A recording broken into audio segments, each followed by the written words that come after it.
Dear Ursula, thank you so much for inviting me here to your praxis, a very beautiful praxis, close to the Black Forest. As you know, this is a series titled Breakfast at Kuznach, and I like to interview Jungians linked to the Carl Gustav Jung Institute in Zurich. For me, it's very interesting to be here because you are an expert on the CHING or the CHING. But before we get to the CHING, I would like to ask you the question I always start with. Who was Carl Gustav Jung? Or better, who is your own Carl Gustav Jung? Well, my own Carl Gustav Jung is the one who discovered the collective unconscious and who has this close friendship with Richard Wilhelm, and who was the one who opened the psychological door for the work with the I Ching. So this is what he is personally for me, and of course he is the one who developed his own psychology and his own approach about psychology, which is very much connected of how I can understand by myself the psyche. What could be Carl Gustav Jung's relevance today at the beginning of the 21st century? Well, you see, lots of these modern psychotherapy approaches like this schema therapy are somehow connected with Jungian ideas, because the schema therapy is very much orientated to what Jung discovered or developed with the complexes. And so lots of his ideas can be renewed and reworked in our times, and it is still a very interesting and a very helpful and a very supportive therapy approach. And this is what we can use today and what we can make out of it today. Jungian psychoanalysts are very fond of dreams. Mm-hmm. What are dreams? I would say dreams are your personal, very individual mirror. And it's a mirror with many dimensions. So you can look on the surface and then you see all your relationship problems. So the dream is compensating what you're actively have in your life now. But then you can go deeper and you can see the deeper levels of your psyche, images that belong really personally to your psyche and what you individually are. So, and this is the best source of meeting oneself in the dream. And you can take it or you can leave it. It's not something that is overwhelming you. Okay, sometimes they are nightmares, but usually the dream is just coming and you can try to understand it or not. But anyhow, it's helpful. How to understand it? Can we understand it by ourselves, or do we always need somebody else? Well, it's easier to have somebody else, and it's easier to have somebody supporting you to read these images of the psyche, but not influencing you. And this is why we as Jungians do all this symbolic work, to understand the different symbolic meaning of the dreams and connect it to your individual experience. So this is why it is very helpful to have somebody you trust to talk with. And during the process of analysis, sometimes you get an idea, you get a clue about your own inner pictures. And this helps you to step by step understand your own dreams. So of course I would say it's helpful to have somebody, and of course it's helpful to become your own expert. Jung said, I had nobody to tell my dreams to, not even Freud, since they parted. Yeah. But in May 1929, Richard Wilhelm sent to Jung the golden flower. And Osamu Shamdasani underlines in his edited version of the Red Book, a reader's edition, that suddenly Jung stopped writing and painting the Red Book, the Liber Novus, and started to dig deeper and deeper into the Golden Flower and alchemy. He met alchemy through Wilhelm, we could say, or this is what Shamdasani says. Can you tell us more something about Jung and Wilhelm, their relationship? Yes, of course we know little about that. But what I think it was this was such an amazing meeting, and it was such a wonderful incident that they met, because Richard Wilhelm at that time, he was one of the profoundest sinologists in the old Chinese classical works. And he gained a deep wisdom during his studies, because he stayed for 25 years in China. And so he went very deeply in this classical Chinese material. But of course he was not a psychologist, he was a Protestant priest. And but he was very open-minded, and he was not he was not a person who tried to put things he got informations about in his own system. He was open-minded enough to look at it as a phenomenon.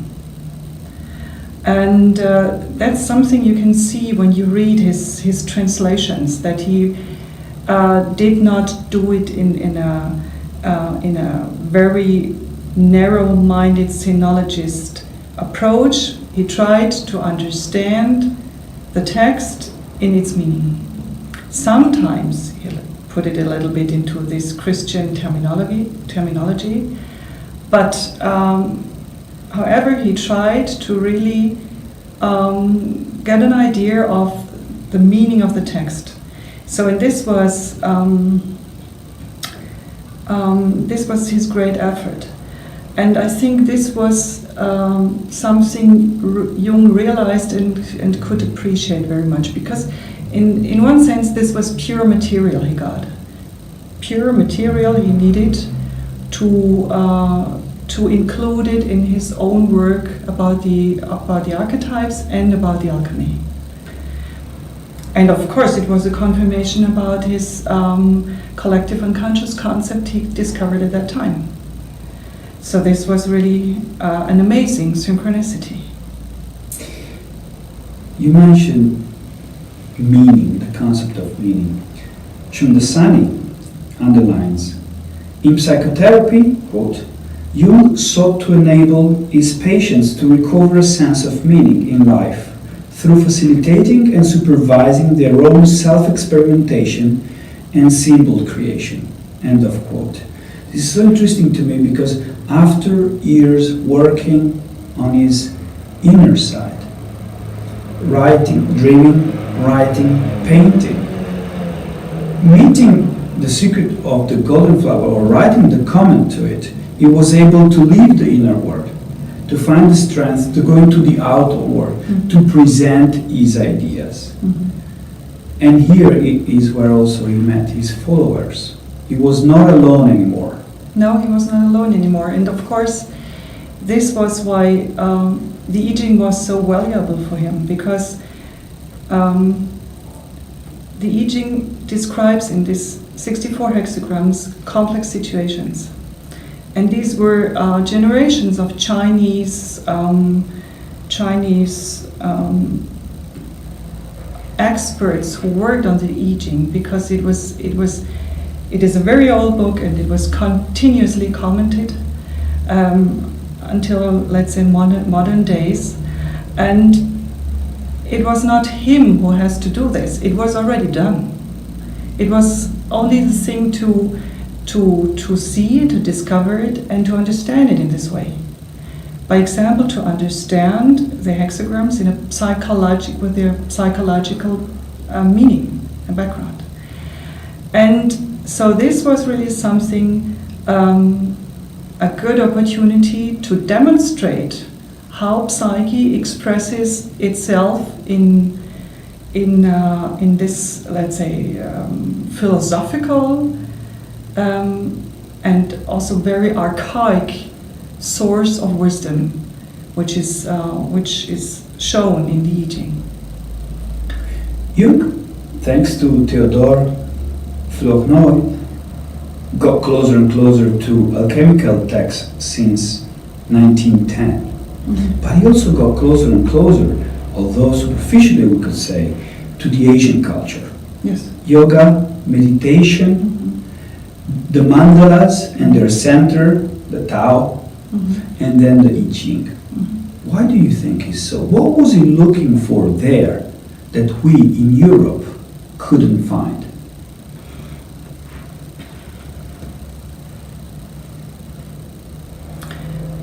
Well, you know, in the Red Book, you mentioned the Red Book.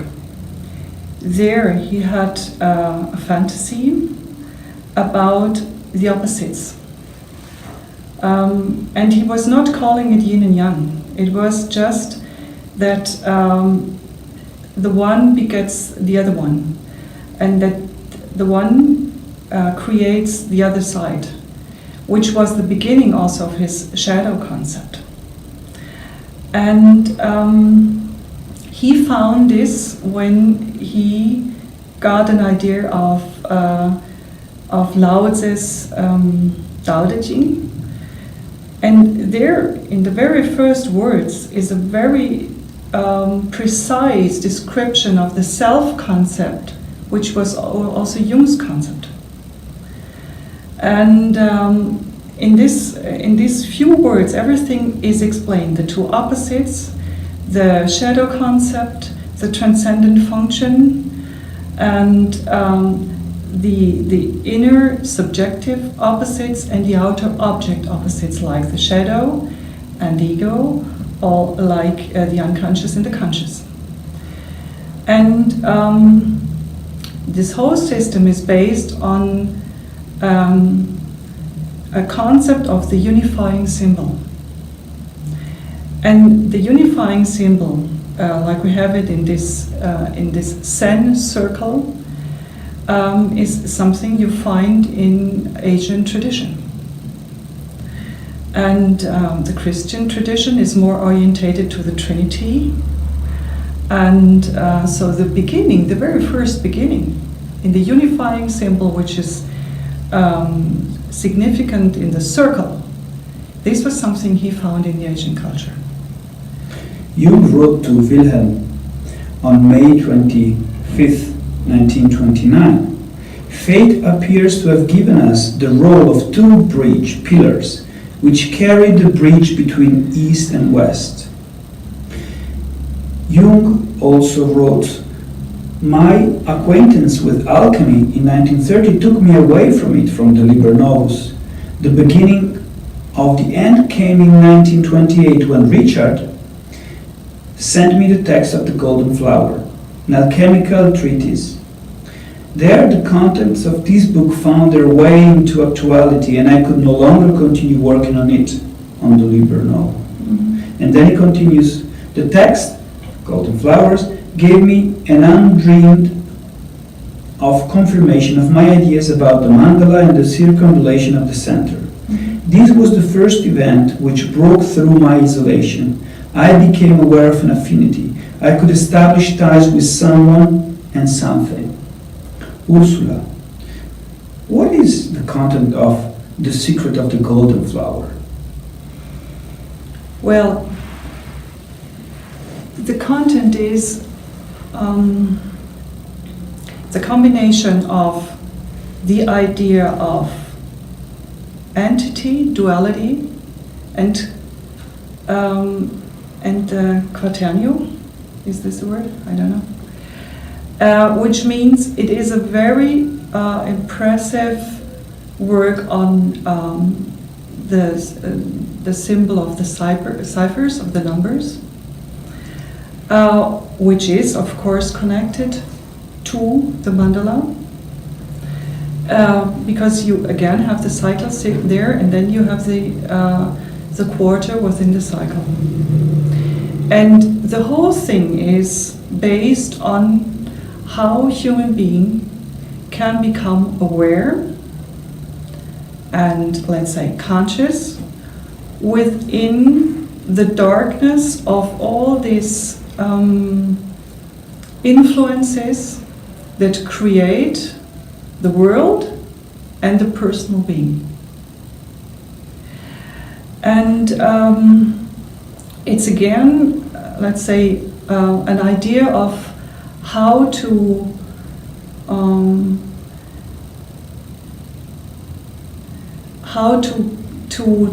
find a position in your personal life according to your fate, which is always also mentioned in the Golden Flower. And of course, it is a very interesting description of the individuation process, because yin and yang can be seen as anima and animus, the anima and animus concept, like Jung developed it also. But the thing is that yin and yang are not valuing. Anima and animus is a concept were very complicated concepts because they're very much valuing.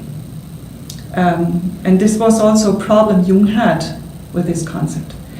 And in the Golden Flower, you have the philosophy of yin and yang as qualities of the psyche, and how these two qualities create each other in a sense of gaining more consciousness about yourself.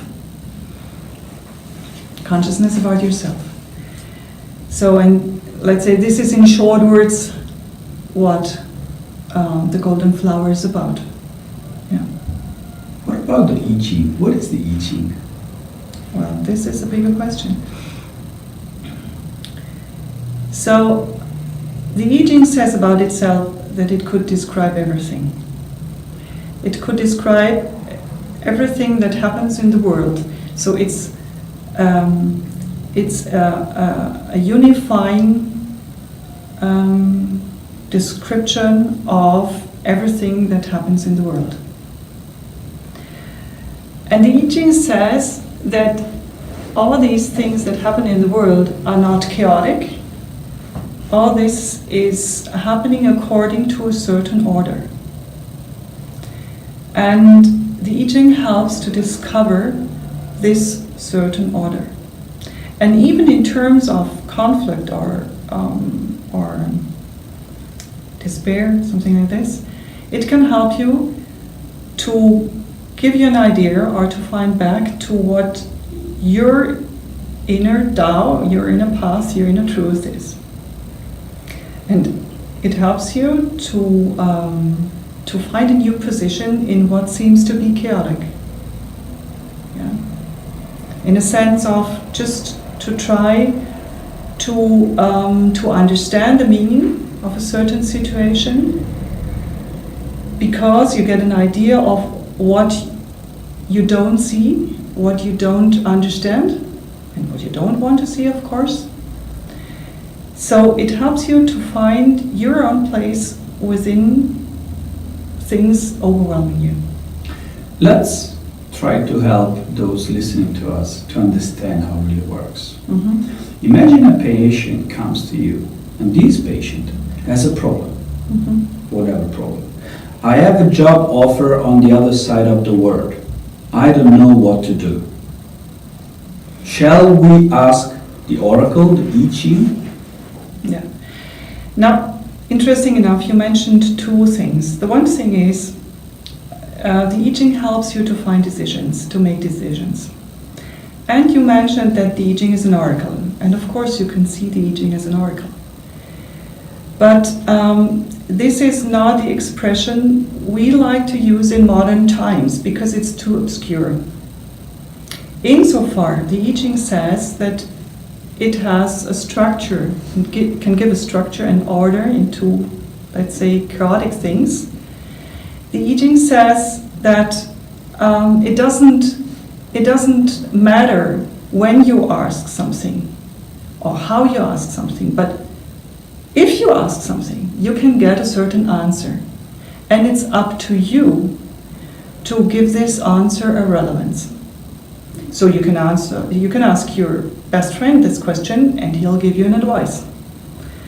And the I Ching says about himself, I'm like a dwell, and you can take out the fresh water out of this dwell, or you can just pass by. So, and this is when you take away the word oracle, we can say the whole thing, we are in the psychological field. Everything around us is psyche. And the question is which position you find to get an answer to such a question. And if you cannot find an answer within yourself, you can use a mirror, you can use a friend, or you can use the I Ching. So something in this psychological field to get an advice or to get a new helpful idea, supporting idea. But with the I Ching, it is amazing because it's containing this great wisdom. So it's a very wise friend you can ask. Yeah. And here again, we are at the unifying symbol. You asked, well, Jung is coming from the unus mundus and from alchemy. Here again, you find it. The I Ching says everything is contained in everything. Everything is in this psychological field, and the question is which position you take to get an answer and to get an idea about it. I have an intriguing question. Does it work with everybody? Very superficial. I'm sure you have encountered, maybe not patients, but people that came to you and ask you, what is the I Ching? I heard you're an expert about it. And maybe because they have a rational mind, a conscious mind, they would say, oh, come on, how does this work? Have you ever encountered somebody that was first sight against it or not able to understand it, and then proved that the I Ching or the oracle, as I said, could really support you in your life? Well, you know, when somebody is coming and is really skeptical about it, then there is a little curious light within himself who wants to know it. Those who are really not interested and who really are not thinking about these things and interested in these questions and in this idea that I can ask a book a very personal question, they won't come and ask me to do the I Ching with them. So of course, these are always people who say, okay, I can go along with it, that I might get an answer while throwing coins or throwing the sticks. And this is already, let's say, this is already the idea of that there is something greater, a greater wisdom beyond what I see, and I'm interested enough in getting an answer from this side. So, and this is why when people are coming and asking and doing the I Ching with me, these people are really interested in. And they're really interested in taking the risk. And again, the I Ching is answering in a symbolical way with these universal symbols, so everybody with some help, like dream interpretation, can understand the answer when there is a person helping them. And this is what I do. I try to not only to translate, but to discover the meaning of the symbol to the proper situation the client is coming and asking. Modern technology enabled to have I Ching on your iPhone, your smartphone. Yeah. Does it work? Yes, of course it works. It doesn't matter. It's not important to do this ritual and very magic things with the coins or the sticks or even shaking your iPhone. It's you also can look on an image, and immediately it is meaningful to you. So it's not so important how you ask the book. You also can open it, and then you get a hexagram. The only thing is with throwing the coins or the sticks, or also shaking the iPhone, is that you get the lines and the comment on the lines. So it is a practical question which method you use. But to say it symbolically, it doesn't matter when you want to swim. It doesn't matter if you jump into the lake or if you're just approaching the lake. When you want to swim, you swim. So when you want to ask the book, just ask. Can you ask the same question more times? Yes, you can. Of course, you can. But I know what you mean. So there's one hexagram, which is very amazing and always astonishing to the people, because when they are asking several times the same question, the I Ching answers that they should not bother him any longer. And this is something very amazing, and this is maybe also something very obscure, that it seems to really have a certain intelligence, which so there are some people who are working with the I Ching and who say this is like something superficially talking to you. However, what it is, the I Ching is as if it goes into contact with you. In this very personal situation you are. And this is so amazing, and this is so helpful. So you can ask several times, then sometimes you get too many answers, which are confusing you, or you can ask several times, and then you get this hexagram which tells you that you should not bother the I Ching because it doesn't give you a second advice. Yeah. But there's also a hexagram, and when you get the hexagram, it says, please ask me a second time, and then maybe the question was not the real question you had. Can we look into technique? How to formulate a question? Yes. Mm-hmm. A few minutes ago I asked you, possible patient, neighbor, friend comes to you. Yeah. I have a job offer, the other side of the world, what can I do? What is the first thing that you do when looking at this question? Mm-hmm. Yes, when looking at this question, it is, when you say, what can I do? Well, then it is, what can you do? You can do many things. What makes sense is to find a very precise question about what is really affecting you. Is it interesting? Is this job interesting for you because you want to escape from a situation here? So then maybe the question would be, why do I want to leave my surrounding here? Or is the question, what am I expecting about the new job on the other side of the world? Or what will be the consequences when I take this job and live my life here? So you see, when starting with a question, there are lots of different questions behind. And this is why the question finding process is so important, because then you really find out what your real question and the real motivation is behind the question. And this is an important step in your personal conscious work you have to do when asking the I Ching, when asking the oracle, So, because when you know your motivation and when you know your proper question, then the I Ching is able to answer very precisely, very much referring to what is really affecting you. And this is the same like the dream. Yeah. So when you can understand the dream in two ways.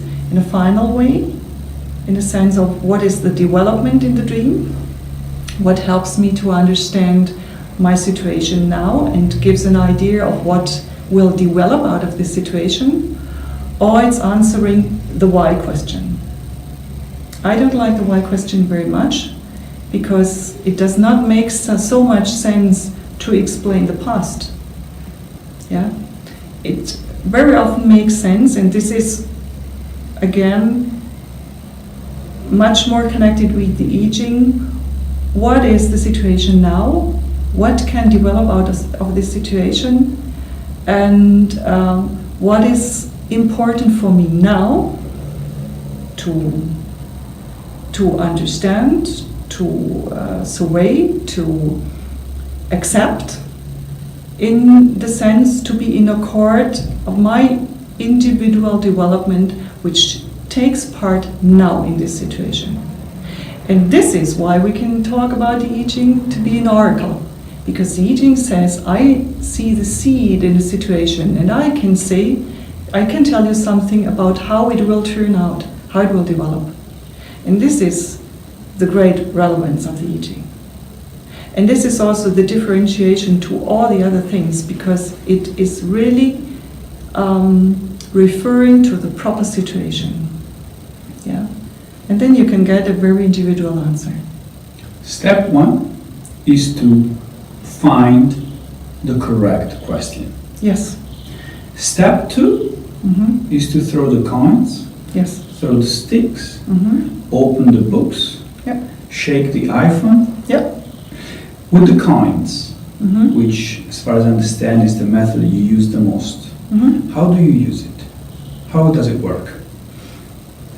So usually you choose 3 coins, personal coins, and the personal in your coins, it can be coins from your currency or it can be Chinese coins, doesn't matter. It have to be 3 similar coins, of course. In terms of size, you mean? In terms of size and in terms of weight. And then you begin with making a definition, because the coin has 2 sides. Usually a side where the number is mentioned, the cipher, and the other side with a weapon. And you have to give a definition to these 2 sides, meaning one side is representing the number 3, and the other side is representing the number 2. I usually give the advice that the side of the coin that shows the cipher represents the number 3, because 3 is 3 is the first irregular number, which is much more dedicated to what is meant with heaven. And the weapon side is representing the earth, the archetype of the earth, and this is much more represented through the cipher too. So this is why I give this advice. And when you found your personal definition for the 2 sides, you go along with this during your whole life or when you are asking the I Ching. So when you throw 3 coins, you add these the ciphers you get. So you can, by example, get 3 times 3. Then you have the cipher 9, and the cipher 9 is a Yang line. Or you can throw the coins and you can get 3 times 2. This is 6, and this is a Yin line. So the results you get are connected to Yin or Yang. And ciphers 6 and 8 are connected to Yin, and ciphers 9 and 7 are connected to Yang. And 9 and 6 are changing lines, and 7 and 8 are staying lines. And of course, the I Ching is the book of changes, so you can see with these changing lines represented through the changing ciphers, the I Ching shows at which point of the situation is going to change. In a beginning new situation, transforming situation. Yeah. So you throw the coin 6 times. 6 times throwing, you get a hexagram because you get 6 lines. Because every time you throw the coins, you get 1 line.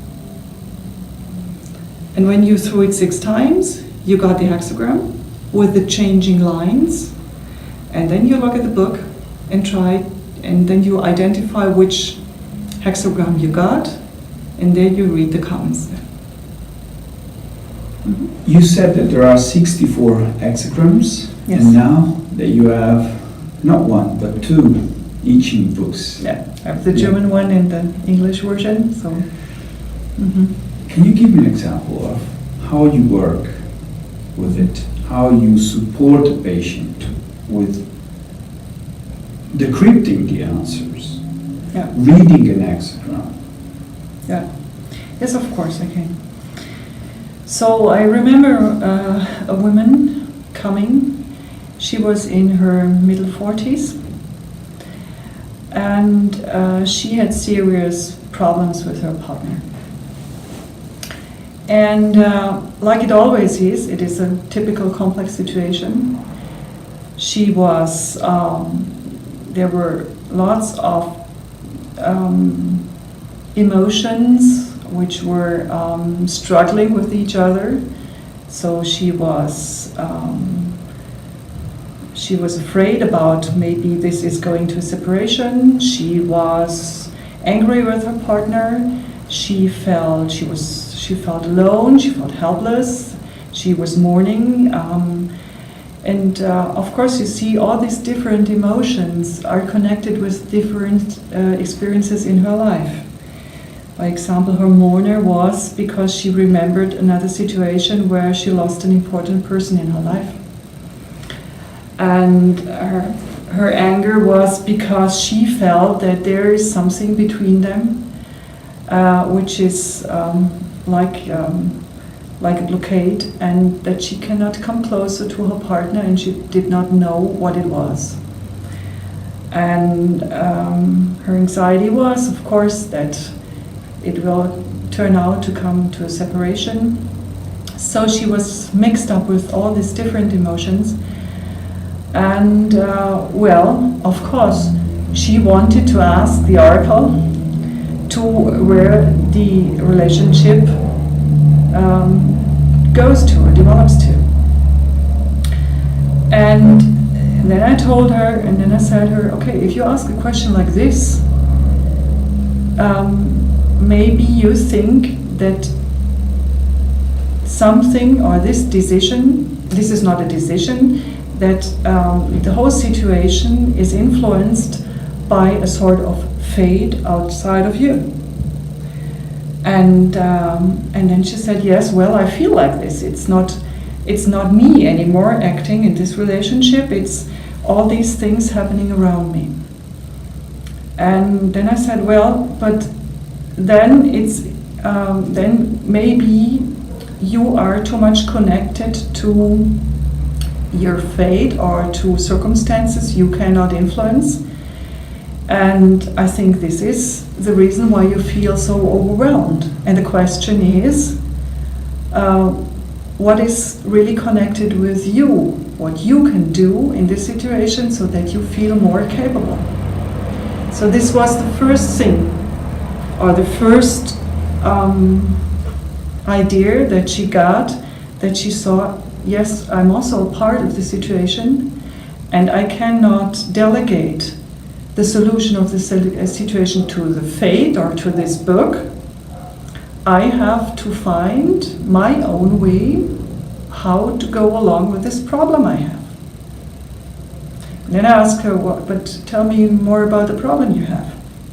And then she talked a little bit more about the blockade. She said that they have this relationship and she loves this man, but she always thinks that there's something standing in between. And her husband was divorced from his first woman, And then this was the second relationship. And she said, well, I think he never arrived in our relationship. And when I asked her what she means with arrived, and she says, well, it is as if he's always a little bit absent. Okay.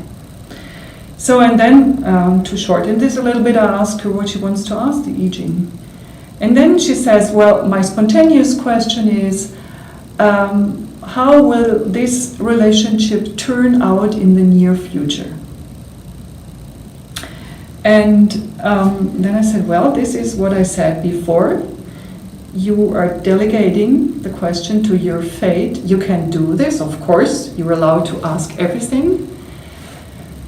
But it's more helpful and more, it's more practical and more useful to yourself, for yourself, when you ask a very personal question. And then I said, well, I hear that you are a little bit doubting about this relationship. And then she said, yes, of course, to be honest, this is not the relationship I want to have. And I said, well, can you try to get an idea of what question you really have? And then she said, well, maybe the real question is, how do I feel in this relationship right now? And how about my personal, emotional energy to go along with this partner? Because she was also thinking about separation. And she was aware that the separation idea, that she projected it first to her partner. And then she was aware, well, I thought also about separation. And my question is, how am I personally in this partnership, and how do I personally want to go along with it? Okay. So we threw the coins, and she got hexagram number 12. And hexagram number 12 is, the English translation is the split, the separation. So the first thing was, okay, it is now again fate that it is said that they will separate. So when you project it to the objective level, when you project it outside of yourself, then you can say, okay, the meaning of fate is separation. And then I always go back to the personal, the inner motivation and the inner complex situation. And then we talked about a lot about her being not connected to herself, to the situation, and not connected to the partner. Because hexagram split, number 12, describes that the two powers, heaven and earth, are not coming together because the two energies are going away from each other. So the question was, what was really her inner problem of not really saying yes to who she is in the relationship, and also saying yes to her aggression and her anger she has towards her partner, because her aggression and anger she always took out of the situation. And we talked a lot about that aggression and anger sometimes can help to come into contact. And as long as she is in the split and repressing her anger, he cannot feel her. So there is no feeling in the relationship, and no feeling leads to a split.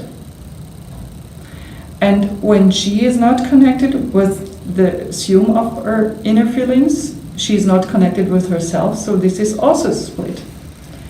So I talked a lot about how this hexagram split, this complex situation, is referring to her inner psychological situation, to her objective relationship level and also to the objective world she's in.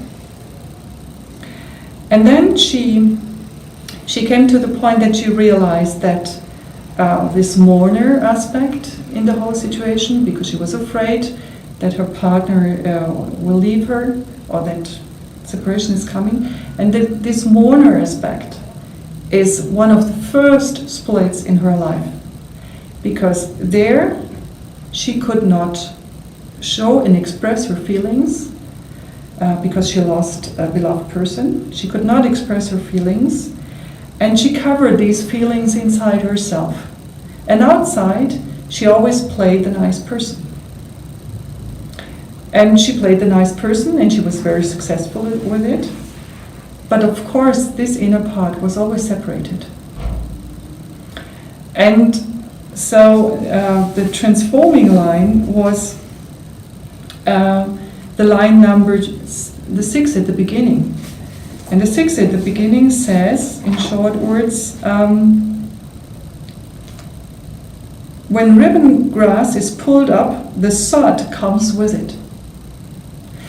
And this was exactly what was happening. She tried to pull out the grass, but what was coming with was the mourner.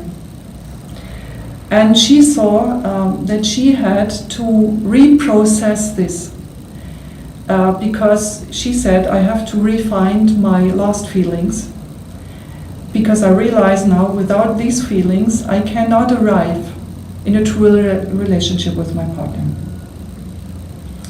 And so she realized the blockade she projected into this situation, because she said maybe he is still connected with his former wife, is a projection. It was not what happening with him.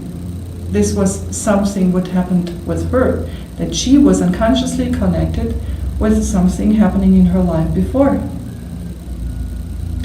and which was her problem. So then this was a very long process that we worked on this inner split she had, where she lost herself in this situation when she was a girl.